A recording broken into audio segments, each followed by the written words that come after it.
So here's your EDC, and it goes into MP extension. This is MP extension. There's all EDC, the Extensor Digitorum Communis, right?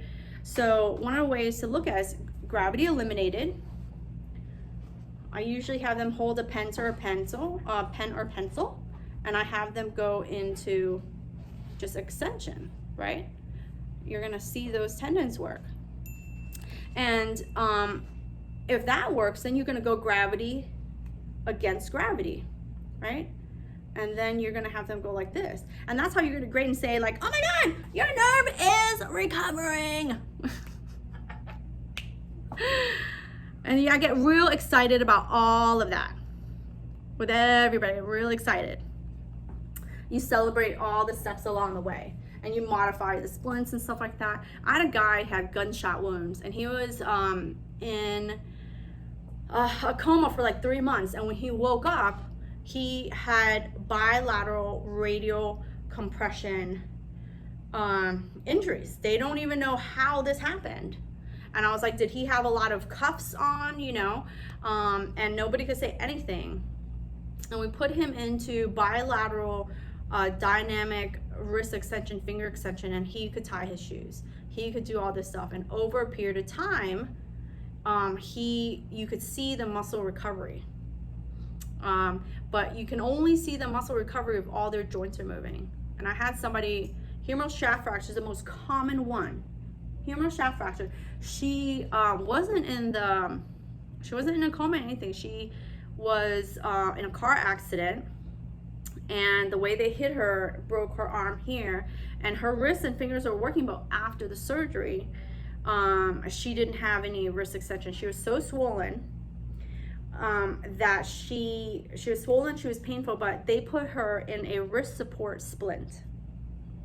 They put her in a wrist support splint where it was really high. So she came in like this. Her wrist couldn't move, her fingers couldn't move, her elbow couldn't move.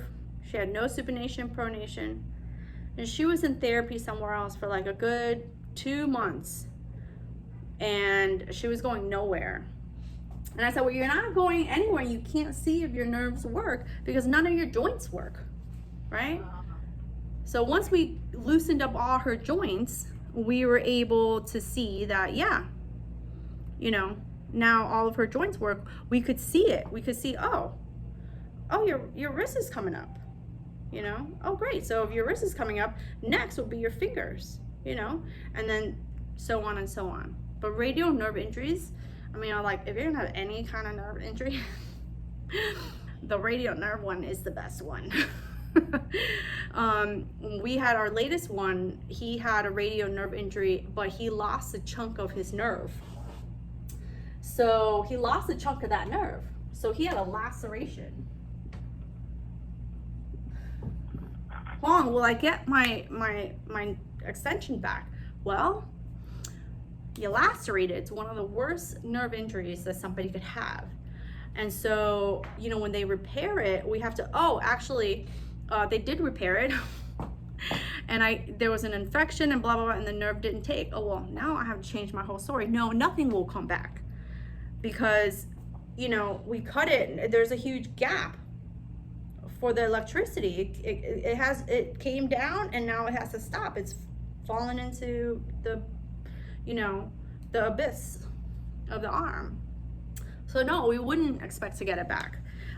We would think, what can I do to get you moving as much as possible, to protect your wrist and your fingers as much as possible, to give you the best possible recovery so that when your arm is ready, we can talk about the next surgery. And then you're gonna go into tendon transfers, right? So we're definitely gonna go into some form of tendon transfer in order to see what's gonna happen next, right?